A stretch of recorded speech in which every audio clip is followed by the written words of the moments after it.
Hello नमस्कार दोस्तों, वापस से पंचायत सेवा के ऑफिशियल यूट्यूब चैनल में आपका स्वागत है। और आज की ये जो वीडियो है बहुत ही ज़्यादा स्पेशल और ख़ास होने वाली है।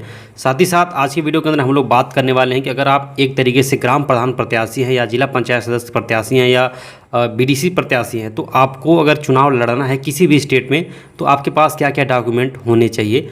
स्पेशली ये खास फरमाइश है उत्तराखंड के जितने भी हमारे सब्सक्राइबर हैं, क्योंकि आपको पता होगा कि इस समय हमारे यूट्यूब चैनल पे उत्तराखंड पंचायत चुनाव से रिलेटेड सारी जानकारी और सारे अपडेट कवर किए जा रहे हैं। तो ऐसे में हमारे वीडियो के नीचे बहुत सारे कमेंट आए हुए थे कि पंचायत चुनाव लड़ने के लिए जो प्रधान प्रत्याशी हैं या जिला पंचायत सदस्य प्रत्याशी हैं क्या क्या डॉक्यूमेंट लगने वाला है। तो उसकी जानकारी हम बारी बारी से सबको रिप्लाई नहीं दे सकते हैं, तो इसलिए हमने एक सोचा इसके ऊपर एक प्रॉपर वीडियो बनाया जाए और इसमें सारा अपडेट दिया जाए कि क्या क्या डॉक्यूमेंट लगने वाला है। तो वीडियो के साथ बने रहेगा, बहुत ज़रूरी बात है। इस वीडियो के अंदर हम लोग बात करेंगे, साथ ही साथ पंचायत चुनाव से रिलेटेड भी बातें होंगी और साथ ही साथ क्या क्या डॉक्यूमेंट लगने वाले हैं। अगर आप एक तरीके से प्रत्याशी हैं, आपके पास क्या क्या चीज़ें होनी चाहिए, ये सारी जानकारी आपको इस वीडियो के अंदर मिलेगी। तो चलिए वीडियो को स्टार्ट करते हैं। और ये जो सारी जानकारी है मैं आपको ऐसे नहीं बताने वाला हूँ, ऑफिशियल उत्तराखंड राज्य निर्वाचन आयोग के द्वारा ऑफिशियल जो अनाउंसमेंट होता है, ऑफिशियल जो एक तरीके से फॉर्म एक तरीके से होता है, जो नामांकन फॉर्म जो जमा किया जाता है, वो नामांकन फॉर्म मैं यहाँ पे आपको दिखाने वाला हूँ। ठीक है, तो वीडियो में बने रहिएगा। तो दोस्तों यहाँ पे आप स्क्रीन पे देख पा रहे होंगे, मैंने एक तरीके से ये जो फॉर्म होता है, ये निर्वाचन फॉर्म, जब आप पर्चा दाखिला करने जाएंगे या नामांकन फॉर्म अपना भरने जाएंगे तो वहाँ पे ये फॉर्म आपको भरना रहेगा।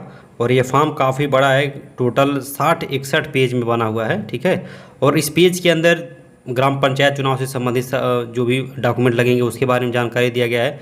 साथ ही साथ जिला पंचायत सदस्य का अगर आप चुनाव लड़ना चाहते हैं उसमें जो जो चीज़ें लगने वाली उसकी जानकारी है, और बीडीसी प्रत्याशी के लिए भी सारी जानकारी है, और जो भी घोषणा पत्र है ये सारी जानकारी इसके अंदर दिया गया है। तो हम लोग सारी चीज़ों को कवर नहीं कर सकते, वीडियो बहुत बड़ा हो जाएगा। तो इंपॉर्टेंट चीज़ें जो इसमें लगने वाली हो मैं आपको यहाँ पे बता देता हूँ। तो और सबसे पहले ये जो पंचायत, ये जो एक तरीके से डॉक्यूमेंट है वो कहाँ का है, उत्तराखंड का। यहाँ पे आप देख सकते हैं आपके स्क्रीन पे राज्य निर्वाचन आयोग उत्तराखंड स्पष्ट रूप से लिखा गया है। नाम निर्देशन पत्र, पदस्थान का नाम सदस्य ग्राम पंचायत। ठीक है, तो उनके लिए है। और लगभग इसके अंदर सभी तरह के जो भी पद होते हैं पंचायत चुनाव में, सभी पदों के लिए जो डॉक्यूमेंट लगने वाले हैं और किस तरीके से फॉर्म रहेगा, ये सारी जानकारी इसमें है। ठीक है, तो आप इसको अगर डाउनलोड करना चाहें, ठीक है, तो आप नीचे डिस्क्रिप्शन में लिंक दिया गया है, वहाँ से डाउनलोड कर सकते हैं इस फॉर्म को और आप खुद भी इस चीज़ को देख सकते हैं। तो उत्तराखंड का है। तो सबसे पहले यहाँ पे आप देख सकते हैं लिखा गया है त्रिस्तरीय पंचायत चुनाव हेतु अभ्यर्थियों के लिए सामान्य जानकारी। तो सामान्य जानकारी आपको क्या क्या जानना है। पहला है सदस्य ग्राम पंचायत को निम्न घोषणा पत्र ए तथा अन्य सभी अभ्यर्थियों को निम्न शपथ पत्र ब देने होंगे। ठीक है, तो सबसे पहले यहाँ पे आरक्षित वर्ग के प्रत्याशी के मामले में जाति प्रमाण पत्र से संबंधित शपथ पत्र का प्रारूप यानी कि फोटो कापी। तो आपके पास सबसे पहले यहाँ पे एक लाइन के अंदर आपको डॉक्यूमेंट मिल गया है। आपके पास क्या होना चाहिए, जाति प्रमाण पत्र, जो आप बनवा लीजिए अगर आपका नहीं बना हुआ है, एक तरीके से आप अगर प्रत्याशी हैं तो। साथ ही साथ लिखा गया है त्रिस्तरीय पंचायतों के निर्वाचन में अनुसूचित जनजाति, अनुसूचित जाति या पिछड़े वर्गों के लिए आरक्षित किसी भी स्थान या पद के लिए निर्वाचन लड़ने का इच्छुक व्यक्ति नाम निर्देशन या नामांकन पत्र के साथ सक्षम अधिकारी द्वारा जारी किया गया जाति प्रमाण पत्र, आयोग द्वारा निर्धारित घोषणा पत्र ए सदस्य ग्राम पंचायत के लिए एवं शपथ पत्र भी ग्राम प्रधान पंचायत सदस्य, जिला पंचायत सदस्य के लिए साथ प्रस्तुत करेगा। और यदि ऐसा व्यक्ति स्त्री है तो ऐसा जाति प्रमाण पत्र उसके विवाह के पूर्व की जाति के संबंध में होगा। यानी कि कहने का मतलब है कि आपके पास जाति प्रमाण पत्र होना चाहिए। तो और वो भी जो आपके ब्लॉक से, आपके जो तहसील से आप एक तरीके से वेरीफाई किया होगा वो। और अगर वहीं पे जो प्रत्याशी है वो लेडीज़ हैं तो उनका जो शादी से पहले जाति प्रमाण पत्र बना हुआ है वो लगेगा। शादी के बाद अगर वो दूसरी जाति में शादी करती हैं तब वो डॉक्यूमेंट नहीं लगने वाला, शादी के पहले जो डॉक्यूमेंट रहेगा वो लगेगा। ठीक है, साथ ही साथ यहाँ पे आप देख सकते हैं नामांकन पत्र के साथ उपलब्ध कराए जाने हेतु सदस्य ग्राम पंचायत को अनुलग्नक घोषणा पत्र के रूप में तथा प्रधान ग्राम पंचायत सदस्य, क्षेत्र पंचायत, जिला पंचायत को अनुलग्नक एक आनुषंगिक उपबंध आदेश 1998 के साथ है। और ग में क्या है कि प्लास्टिक के पॉलीथीन से निर्मित प्रचार सामग्री का प्रयोग न करने संबंधी शपथ पत्र। यानी कि एक शपथ पत्र आपको भरना होगा, लिखना होगा, जिसमें आपको ये मानना है कि हम पंचायत चुनाव के दौरान किसी भी प्रकार का जो भी एडवर्टीजमेंट होगा, पोस्टर, बैनर या कुछ भी, हम पॉलीथीन से रिलेटेड चीज़ें नहीं करने वाले हैं। ठीक है, तो ये आपको शपथ पत्र भर के वहाँ पर जमा भी करना पड़ेगा। और भी चीज़ें लिखी गई हैं। शपथ पत्रों के संबंध में 10 मूल्य के नॉन जुडिशियल स्टाम्प पेपर लगा करके नोटरी प्राधिकारी द्वारा प्रमाणित कराकर प्रस्तुत किया जाएगा। तो नोटरी भी लगने वाली है यहाँ पे। और यहाँ पे और भी डॉक्यूमेंट कुछ चीज़ें हैं। प्रत्याशी का प्रस्तावक के नाम से संबंधित मतदाता सूची के अंश की प्रमाणित प्रति, यानी कि अगर आप पंचायत चुनाव लड़ना चाहते हैं तो आपके ग्राम सभा के अंदर जो वोटर लिस्ट है उस वोटर लिस्ट में आपका नाम होना चाहिए, और आपका जो निर्वाचन कार्ड है, ठीक है, वोटर आईडी कार्ड है, उसकी फ़ोटोकॉपी आपको इस फॉर्म के साथ लगानी है। तो तीसरा पॉइंट यहाँ पे है, कोषागार में जमा की गई जमानत राशि का ट्रेजरी चालान की मूल प्रति अथवा नगद जमा की गई धनराशि को दशा में शासकीय रसीद, यानी कि आपको पता होगा जब एक तरीके से पर्चा दाखिला होता है या नामांकन होता है तो आपको कुछ राशि जमा करनी होती है, तो जो जमा किया गया उसका रसीद आपको इसके साथ लगाना है, इस फॉर्म के साथ। और ये ट्रेजरी चालान के माध्यम से जमा करेंगे। ये सारी चीज़ें आप पढ़ लीजिएगा क्योंकि बहुत कुछ अभी हमें आगे कवर करना है। साथ ही साथ यहाँ पे आप देख सकते हैं ये चार्ज दिया गया है, कितना फॉर्म का शुल्क जो लगे वो क्या जमा करना है। यहाँ पे प्रत्याशी द्वारा जमा की जाने वाली जमानत की जो धनराशि होती है वो क्या है। अगर आप सदस्य ग्राम पंचायत यानी कि बीडीसी का चुनाव लड़ना चाहते हैं तो आप 100 रुपये सामान्य के लिए है, और अनुसूचित पिछड़ा वालों के लिए 50 रुपये है। प्रधान का अगर एक तरीके से आपको चुनाव लड़ना है तो 100 रुपये, यहाँ पे 50 नहीं यहाँ पे 250 रुपये। फिर सदस्य क्षेत्र पंचायत का यहाँ पे 500 रुपये, यहाँ पे 250 रुपये। फिर सदस्य जिला पंचायत का 1000 इधर लगेगा, यहाँ पे 500 लगेगा, अलग लग जाती है हिसाब से, ठीक है। और नाम निर्देशन पत्र को प्रधान सदस्य ग्राम पंचायत के पदस्थान के मामले में प्रत्याशी स्वयं या निर्वाचन अभिकर्ता द्वारा सदस्य क्षेत्र पंचायत के पदस्थान के मामले में प्रत्याशी स्वयं प्रस्तुत कर सकता है। यानी कि अगर आप प्रत्याशी हैं तो आप खुद भी जा सकते हैं या फिर आपके जो संबंधी है वो भी जा करके आपका पर्चा दाखिला कर सकते हैं। और एक चीज़ इसके अंदर ये भी इम्पोर्टेंट चीज़ है कि आप अगर पंचायत चुनाव लड़ने जा रहे हैं तो ये तय है कि आप उसी तरीके से यानी कि उसी ग्राम सभा से होने चाहिए जिस ग्राम सभा से आप पंचायत चुनाव लड़ने जा रहे हैं, ठीक है। और चुनाव प्रचार में प्लास्टिक पॉलीथीन से निर्मित चीज़ों को पूर्णतः यहाँ पे प्रतिबंधित किया गया है। जो हैंडबिल या पैम्पलेट होगा वो सब कुछ एक तरीके से होना चाहिए। और साथ ही साथ एक जानकारी ये भी लिखा गया है कि जो भी पंचायत चुनाव में एक तरीके से हैंडबिल आपका जो भी प्रचार सामग्री प्रिंट करेंगे उस प्रिंटर का जो प्रिंटिंग प्रेस है उसका नाम भी यहाँ पे रहेगा। साथ ही साथ ये जो यहाँ पे अधिकतम जो खर्च की सीमा भी तय की गई है। बीडीसी के लिए प्रधान के लिए 25,000, 5,000, 25,000, 70,000, लेकिन इतना कौन करता है। साथ ही साथ यहाँ पे जैसे ही आप पर्चा दाखिला कर देते हैं 30 दिन के अंदर आपने कितना खर्च किया हुआ है उसके बारे में भी सारी जानकारी आपको देनी होती है, जो यहाँ पे इस पूरे वर्ड में लिखा गया है, ठीक है। तो ये कुछ गाइडलाइन है।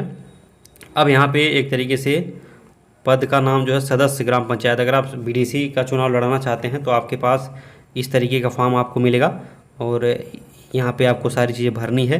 और इसके साथ क्या क्या डॉक्यूमेंट लगने वाले हैं ये आप पहले बात तो नामांकन पत्र, ठीक है, ये आपका रहने वाला है। जात प्रमाण पत्र संबंधी घोषणा पत्र का फोटोकॉपी और नामांकन के शब्द में अनुपूरक आनुवंशिक अनुबंध आदेश, ये कोई फॉर्म है या कागज़ होगा।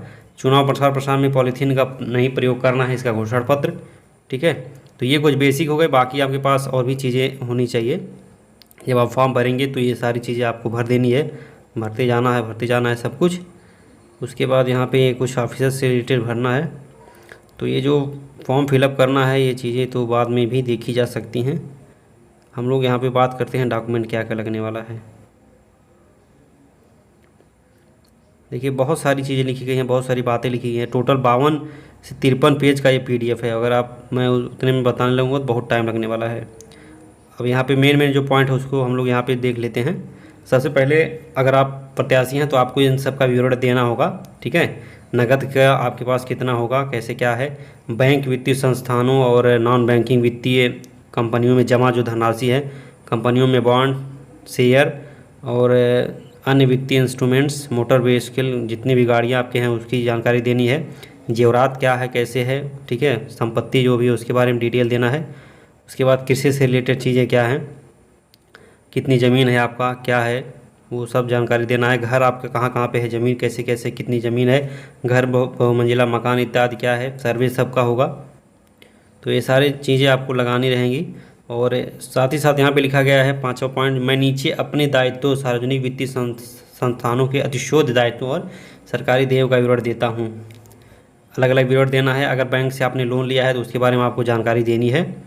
वित्तीय संस्थाओं से अगर आपने ऋण लिया है वो भी बताया है। सरकारी बकाया अगर आपका बचा हुआ है तो उसको भी यहाँ पे बताना है। ठीक है, सारा विवरण देना है। टैक्स के रिलेटेड जो भी आप इनकम टैक्स देते हैं उससे जानकारी देनी है।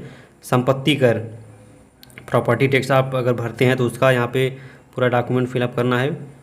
विक्रय कर, संपत्ति कर, और यहाँ पे आपको शैक्षिक योग्यता, मेरी शैक्षिक योग्यता निम्नलिखित है। आप जो भी जितने भी योग्य हों, 5वीं पास हैं, 8वीं पास, 10वीं पास, 12वीं पास हैं, वो आप यहाँ पे अपना शैक्षिक योग्यता भर देंगे। और कि यहाँ पे आप देखेंगे ये फॉर्म बहुत बड़ा है। अगर मैं बारी बारी से चीज़ों को बताने लगूँ तो बहुत बड़ा हो जाएगा, बहुत ज़्यादा। और ये फॉर्म बहुत बड़ा है, अगर मैं बारी बारी से चीज़ों को बताने लगूँ तो बहुत ज़्यादा टाइम लगेगा, तो ये वीडियो काफ़ी बड़ी हो जाएगी। तो इस तरीके से फॉर्म को मैं आपको दिखा दे रहा हूँ। ये बहुत आसान है इसको भरना, ठीक है। 100 रुपये या 50 रुपये इसका चार्ज लगता है वहाँ पे। और इसको लेने के बाद से इसको फिलअप करना है। फिलअप करने के बाद जो मैंने डॉक्यूमेंट आपको बताया है उसको इसके साथ लगा देना है। तो जो एक तरीके से अगर आप देखेंगे, मेन जो एक तरीके से यहाँ पे निष्कर्ष निकल रहा है इस फॉर्म का, पूरा फॉर्म को मैंने पढ़ा हुआ है। और पढ़ने के बाद लगभग सभी स्टेट में इसी तरह की चीज़ें होती हैं। तो इसमें आपके पास क्या क्या होना चाहिए? सबसे पहली बात तो आपके पास वोटर लिस्ट में आपका नाम होना चाहिए। दूसरी चीज़, आपके पास इस टाइम पे आधार कार्ड होना चाहिए। आधार कार्ड के साथ साथ फ़ोटो भी होना चाहिए। और जो बैंक डिटेल आपको देनी है, ज़मीन से रिलेटेड डिटेल आपको देनी है। तो कोई बहुत ज़्यादा तामझाम नहीं है, बस ये नॉर्मल डॉक्यूमेंट आपको जमा करने हैं। उसके बाद से आप पंचायत चुनाव में एंट्री कर सकते हैं। बाकी आपका एक तरीके से अगर कोई आपराधिक मामला चल रहा है कोर्ट के अंदर, तो उसकी भी जानकारी देनी है, जो इसमें लिखा गया है। मैंने इसको अच्छे से पढ़ा हुआ है। तो ये सारी चीज़ें आपको सारी जानकारी देनी है। अगर आपने कहीं से लोन लिया हुआ है तो उसकी भी डिटेल इसके अंदर फिलअप करनी है। कोई टैक्स आप भर रहे हैं, टैक्स से रिलेटेड जो भी जानकारी देनी है वो भी सब देना है। तो यानी कि आपके बारे में जो भी ज़रूरी जो चीज़ें हैं वो सारी जानकारी आपके पास होनी चाहिए। और आय प्रमाण पत्र, जात प्रमाण पत्र, निवास प्रमाण पत्र, ये सारे प्रमाण पत्र आपके पास होने चाहिए। आधार कार्ड तो होना ही चाहिए, Aadhaar card, PAN card, bank passbook. तो ये सारी चीज़ें उसमें लगने वाली हैं, ठीक है। साथ ही साथ आपके पास फ़ोटो भी रहना चाहिए, फ़ोटो लगेगा। और जमानत राशि आपकी यहाँ पे लगने वाली है। तो कोई बहुत ज़्यादा डॉक्यूमेंट नहीं लगने वाले, यही सारे डॉक्यूमेंट लगेंगे। अब दोस्तों बात करते हैं पंचायत चुनाव कब तक होगा उत्तराखंड के अंदर। तो उत्तराखंड में जो पुराना कार्यकाल था वो नवंबर 2019 में ख़त्म हो चुका है। तो ऐसे में जो नया चुनाव होगा, नया कार्यकाल होगा, वो नवंबर 2024 में ये कार्यकाल समाप्त हो जाएगा। तो जैसे ये कार्यकाल समाप्त हो जाता है तो इसमें एक तरीके से पंचायत चुनाव से संबंधित जो भी कार्य हैं वो शुरू हो चुके हैं। और दिसंबर के लास्ट तक चुनाव होने की संभावना है। लेकिन फ़िलहाल में जैसा भी होता है, जो भी अपडेट आएगा मैं यहाँ पे इस चैनल के माध्यम से देता रहूँगा। फिलहाल में इस वीडियो के अंदर मैंने आपको बता दिया है क्या क्या डॉक्यूमेंट लगने वाला है, फॉर्म ये किस तरीके से रहेगा। फॉर्म जिसको डाउनलोड करना होगा नीचे डिस्क्रिप्शन में लिंक हो सकता है मिल जाए, वहाँ से आप डाउनलोड कर सकते हैं फॉर्म को और पूरे अच्छे तरीके से पढ़ सकते हैं कि क्या क्या चीज़ें लगती हैं। और ये लगभग सभी स्टेट के लिए है। तो वीडियो के अंदर इतना ही, मिलते हैं दूसरी नई वीडियो में दूसरी जानकारी के साथ। तब तक के लिए टाटा, बाय बाय।